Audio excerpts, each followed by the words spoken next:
Assalamualaikum warahmatullahi wabarakatuh. Perkenalkan, nama saya Nurul. Saya mahasiswi PPG Prajabatan gelombang 1 tahun 2023 Universitas Gunung Jati Cirebon, jurusan Matematika. Oke. Yang pertama, sebenarnya saya awalnya nggak tahu literasi itu apa. Bahkan kayaknya saya tuh baru dengar-dengar sekarang itu tentang literasi. Yang saya tahu itu awalnya literasi itu kemampuan membaca, kemudian eh, literasi itu berhubungan dengan buku-buku, membaca dan menulis. Bagaimana perjalanan literasi saya? Jadi waktu saya SMP, saya kan waktu itu pernah bertanya ke ibu saya. Namanya masih anak SMP, jadi masih tinggi rasa ingin tahunya. Waktu itu kan ada peringatan 30 September ya, yang G30 SPKI. Dan saya bertanya ke ibu saya, "Mah, ini tuh kenapa sih diperingatin setiap 30 September?" Nah, dari situ ibu saya itu bercerita mengenai perjalanan atau sejarahnya, sejarah dari 30 September tersebut. Kemudian saya juga kan akhirnya penasaran tuh, dari situ akhirnya saya browsing di internet. Oh, ternyata ini. Kemudian saya juga karena rasa ingin tahu yang masih tinggi, terus saya suka kadang dengar atau suka baca selewatan tentang berita-berita terbaru atau apapun yang sedang dibahas. Kayak misalnya saya pernah browsing tentang teori yang bumi itu katanya datar. Jadi saya penasaran, akhirnya saya browsing, saya baca-baca, kemudian tentang eh, astronomi, misalnya kenapa bumi bisa terbentuk, kemudian bagaimana penciptaan manusia. Jadi saya sempat penasaran sampai saya itu browsing. Kemudian untuk cerita-cerita seperti kemerdekaan Indonesia, terus tentang 30 September, tentang Super Semar, itu saya sering ngobrol sama ibu saya. Kebetulan ibu sayanya juga bisa menjawab pertanyaan-pertanyaan saya. Mungkin rasa ingin tahuan saya, mungkin minat saya dalam hal-hal yang berbau misteri atau berbau sejarah seperti itu diturunkan dari ibu saya gitu. Nah, kemudian beranjak SMA kebetulan ada pelajaran sejarah. Kalau anak-anak lain kan biasanya pelajaran sejarah itu pasti ngantuk, kemudian membosankan karena kita tuh seperti didongeng, tapi berbeda dengan saya. Kalau saya itu malah suka diceritakan, suka didongengkan, kemudian timbul rasa penasaran dalam diri saya, seperti kita belajar tentang sejarah peradaban manusia seperti zaman Neolitikum, Mesozoikum, kemudian zaman Mesir kuno. Di situ tuh kayak timbul rasa penasaran dalam diri saya. Oh, kok begini ya? Oh, ini gimana ya asal usulnya sejarahnya?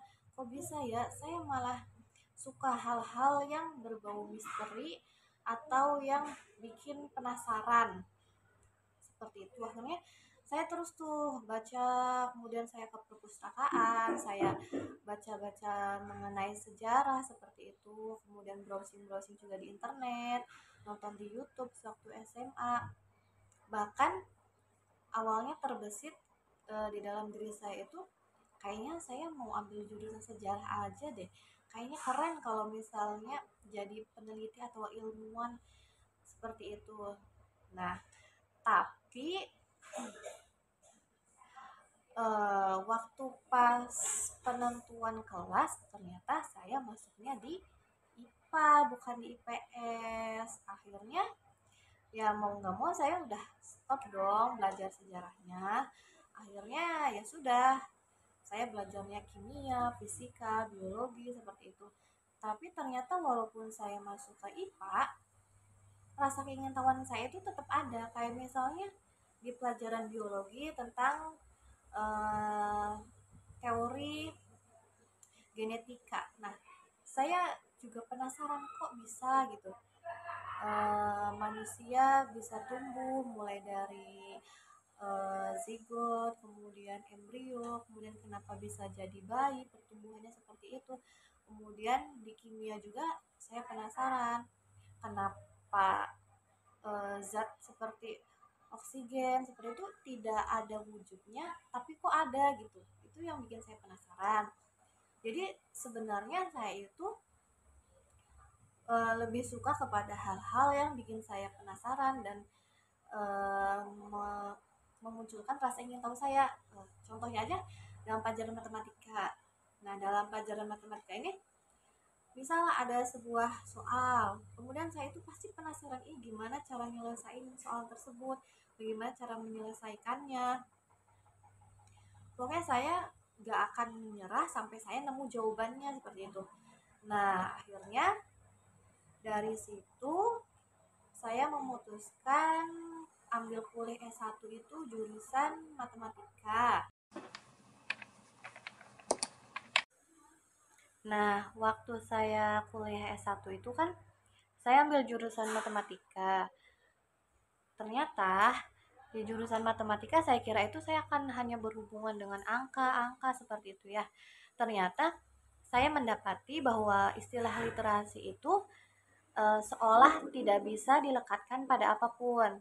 Nah, saya mulai mengenal tuh istilah ada literasi numerasi, literasi digital, literasi sains, literasi budaya. Kemudian mulai dari situ saya semakin yakin bahwa literasi itu ternyata soal bagaimana mendayagunakan pikiran dalam menghadapi hal-hal di sekitar, tentang bagaimana manusia berpikir soal angka-angka, membaca tanda alam, simbol-simbol, kemudian membaca fenomena yang terjadi, melestarikan kebudayaan, menggunakan teknologi, kemudian bagaimana sikap kita di lingkungan masyarakat. Nah, tentu literasi ini tidak bisa kita terapkan sembarangan, tapi butuh suatu pijakan berpikir yang kuat. Nah, di mana pijakan itu? Disitulah letak pentingnya buku dan sumber bacaan yang relevan sebagai pijakan kita nanti dalam berliterasi. Dari sini, saya berpikir bahwa literasi itu keterampilan menggunakan daya pikir untuk merespon lingkungan. Nah, contohnya itu seperti ini. Seorang pedagang tidak mungkin bisa tanpa literasi. Jadi kalau misalnya seorang pedagang tidak menggunakan atau tidak memakai literasi, tentu dia akan tertipu. Kemudian contoh laginya, seorang remaja juga perlu literasi dalam bersosial media contohnya, sehingga bisa memilah informasi, kemudian bisa bijak dalam menggunakan sosial media. Kemudian orang tua juga perlu literasi agar lebih bisa berpikir terbuka terhadap anak-anaknya. Kemudian guru-guru juga perlu literasi agar bisa menyusun rencana pembelajaran yang sesuai, kemudian juga bisa menerapkan atau bisa menjadi teladan bagi murid-muridnya. Kemudian setelah lulus S1, saya sempat mengajar. Nah, dari anak didik saya juga ternyata belajar bahwa ternyata literasi itu bisa diterapkan pada proses pembelajaran. Nah, waktu itu saya melihat anak didik saya itu mereka banyak sekali yang membawa novel ke sekolah. Kebetulan waktu itu novel yang mereka bawa itu kebanyakan karya dari Terelie. Nah, dari situ saya sempat berpikir, emang apa enaknya sih baca novel yang ceritanya fiktif seperti itu. Kebetulan karena minat saya itu membaca novel yang non fiksi seperti buku-buku akademis, jadi saya sempat kenapa sih baca buku seperti itu, apa enaknya, apa manfaatnya seperti itu.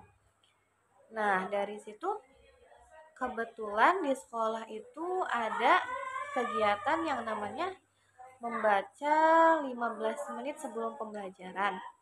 Itu membacanya boleh buku fiksi ataupun non fiksi. Nah, karena waktu itu saya sempat kesel lagi pelajaran saya, tapi anak-anak malah sibuk baca buku novel. Akhirnya novel tersebut saya ambil, saya sita. Kemudian saya bawa pulang dan saya buka bukunya. Saya penasaran apa yang bikin mereka tertarik untuk membaca buku tersebut. Saya baca, oh ternyata dari situ muncul ketertarikan dalam diri saya untuk membaca novel tersebut. Kebetulan waktu itu juga di sekolah ada sebuah acara besar. Nah, di situ juga mengundang penulis novel tersebut yaitu Terelie.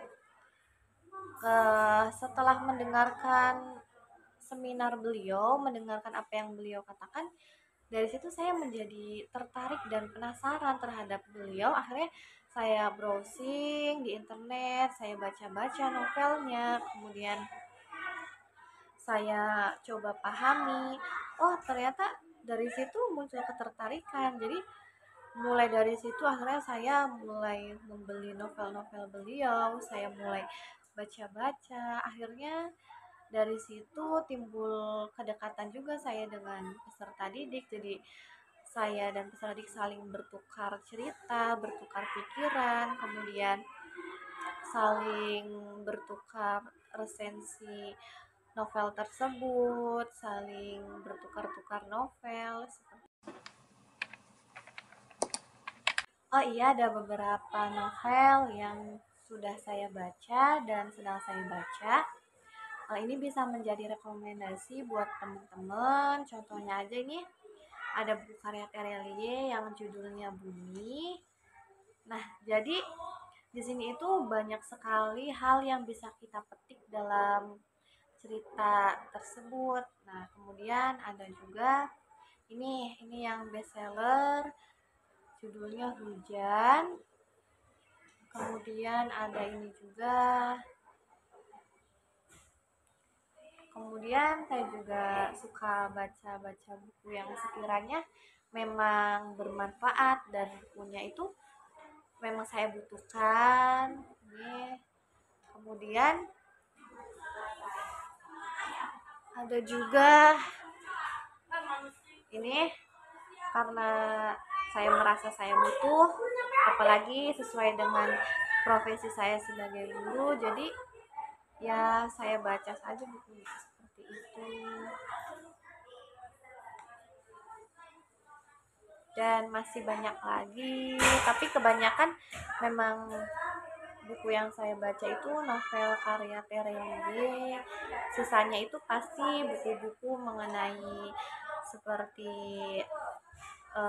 pembelajaran, bagaimana cara menghadapi peserta didik, kemudian bagaimana trik mengajar, seperti itu kebanyakan. Perubahan yang saya rasakan yaitu yang pertama, saya pribadi yang awalnya berpikir bahwa literasi adalah soal membaca, menulis, dan buku saja, ternyata merupakan suatu miskonsepsi. Konsep literasi berkembang lebih jauh daripada itu. Literasi adalah soal bagaimana mendekatkan peserta didik sesuai kebutuhannya, kemudian sesuai dengan konteks di sekitarnya, lalu mengajak mereka untuk memahami, berpikir kritis, dan menuangkan gagasan ide mereka sesuai dengan kebutuhan. Nah, dengan pemahaman tersebut, saya berharap peserta didik mampu menggunakan cara berpikir mereka sesuai dengan situasi apapun dalam kehidupan sehari-hari. Kemudian meskipun kemudian saya terapkan di kelas itu dari yang awalnya saya mengajak mereka, ayo membaca buku, ayo membaca, jangan malas membaca, menjadi ayo berpikir karena saya berpendapat bahwa dengan mengajak mereka berpikir itu berarti kan mengkonstruk pengetahuan yang telah mereka miliki. Nah, pengetahuan tersebut mereka dapatkan berdasarkan pengalaman-pengalaman mereka, mulai dari pengalaman membaca, kemudian menulis, melihat, mendengarkan, seperti itu. Jadi sama saja dengan mereka sudah berliterasi. Jadi kalau misalnya mereka berpikir, tandanya mereka sudah berliterasi sesuai dengan pengetahuan yang mereka dapatkan, seperti itu. Harapan saya ke depannya tidak hanya bisa menerapkan strategi literasi dalam pembelajaran atau menciptakan lingkungan yang kaya literasi, tetapi saya juga ingin menciptakan lingkungan yang kaya akan numerasi juga. Kemudian saya juga akan mengaktifkan kembali proses literasi dan numerasi tersebut di sekolah. Kemudian saya juga bisa menjadi teladan bagi murid-murid saya dalam berliterasi atau sebagai guru membaca.